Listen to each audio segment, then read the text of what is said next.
Last time we had update number 7.2 that brought us huge changes, and I was pretty certain the next patch, the 7.3, wouldn't be such huge change, but I stand corrected.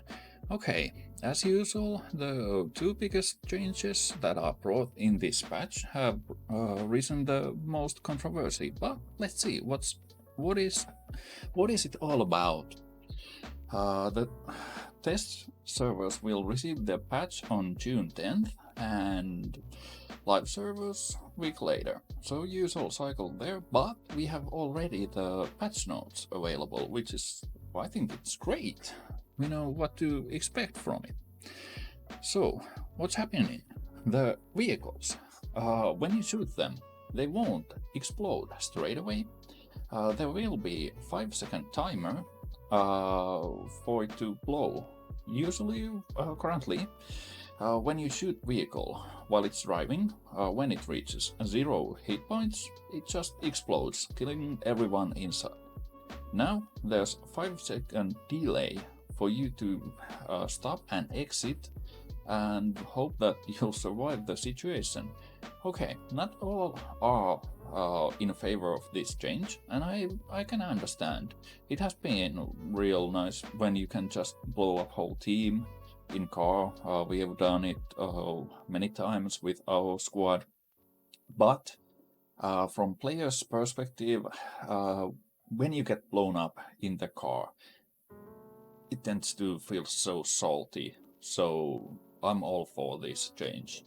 I know we will still mess up our routes, we will still die inside our cars, but hopefully not as much and not as widely. Also, if there's huge damage, large radial damage coming, like red zones, C4, etc., it will blow up instantly. So if you're driving in red zone and you get hit by a bomb, you will die. No 5-second rules there or anything. You will just die, as usual. Also, the car gets new hit areas, hit regions. So now it has been that it's just one car, one big blob of car, except for tires that will explode. Now you will need to shoot the engine to get the most damage done. If you shoot the roof, it's half the damage, and body, it gets 75%. And also, there's no increased collision damage if you're rolling vehicle over, which is great because I tend to drive recklessly, let's say it like that. So I have landed more on my roof than on my tires, if I'm honest. But it will be better now. Next controversy comes from the new throwable C4. In the sense of being throwable, it's not like grenade or such. It's heavy bulk of explosives, so you won't be throwing it that long, but it will make a large impact area. There will be 16-second timer, so there's plenty of time to try and escape the situation. Okay, you can use this when there's the holdout situation that you just can't shoot your way through. You can throw C4 and wish, well, the enemy either to run out of cover or just blow up with the C4. The damage radius is 25 meters and lethal damage is 15 meters, which is long distance. And this has risen controversy because shockwave of the explosion is so powerful it damages all enemies with this radius, even if they're behind cover. And this has brought people to their toes, because when you think about let's say the apartment building, 3 stories, if you set the bomb in the middle story, the stories are approximately 3.5 meters or something from when you count from floor to floor. So if it's 3.5 meters, it will be 3.5, 7.5, 7 and 10.5 meters, which is within the 15 meters, and it's still within the 12.5 vertical distance that will be there. Even there's vertical diminish in the explosion.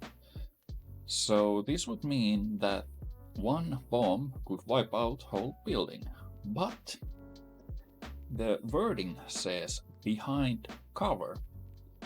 You can't expect a roof, floor, anything like that to be a normal cover. What I read from this is like if you're behind the wooden boxes that are somehow indestructible, then you're behind cover because the blast wave can circle around to you. But if you're in next floor, it would have to go through the staircase to reach you, which I don't believe is happening. Well, we will see in 2 days, but I don't see the big problem here. And I'm pretty excited because there's no huge bomb available until now, and I really wish this will make it to live servers. Spike traps are getting length increased by 50%, which is great because now you can actually do something with them. The parachute follow-up that we were teased about earlier already is now coming again. They have fixed it, and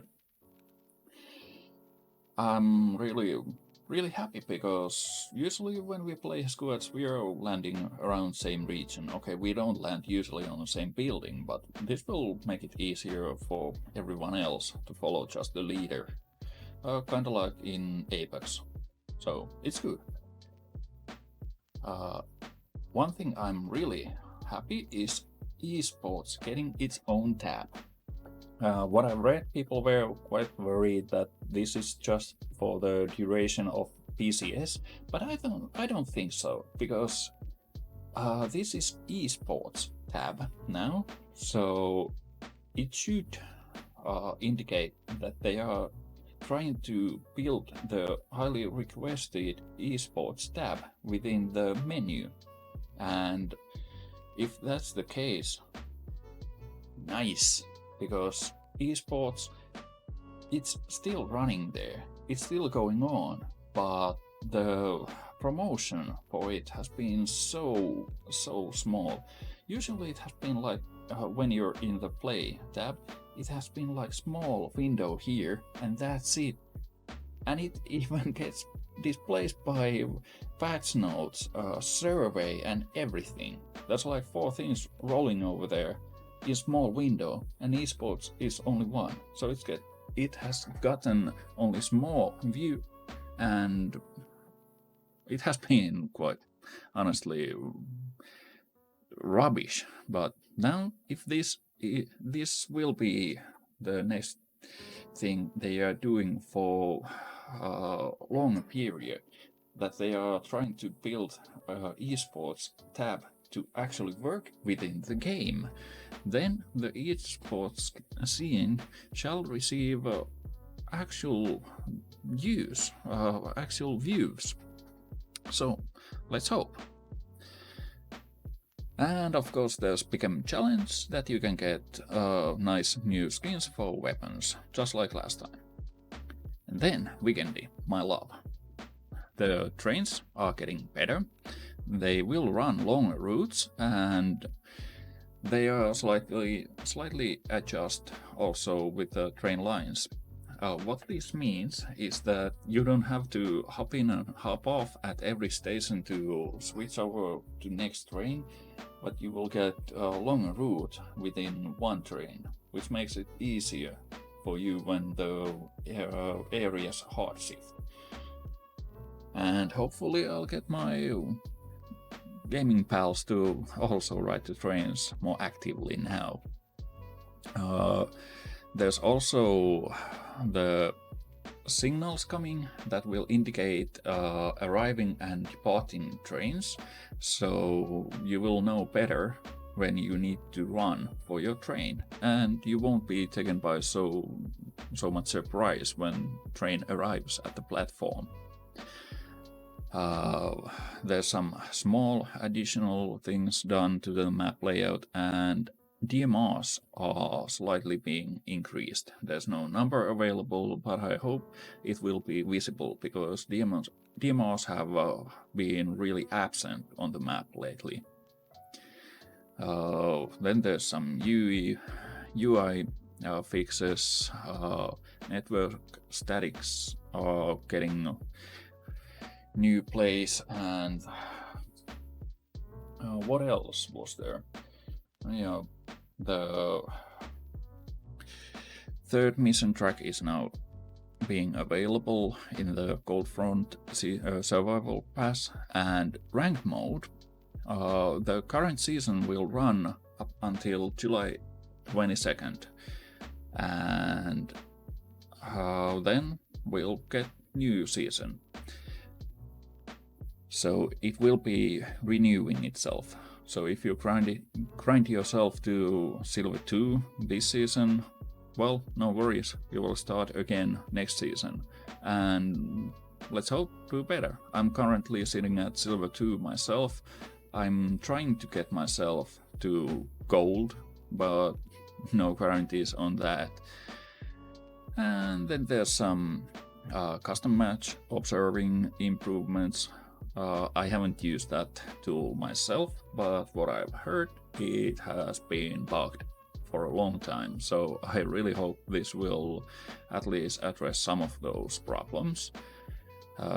New skins, summer is here, so we need swimsuits, and PCS is getting its own skin set. I think that's quite cool. It's tidy. It's neat.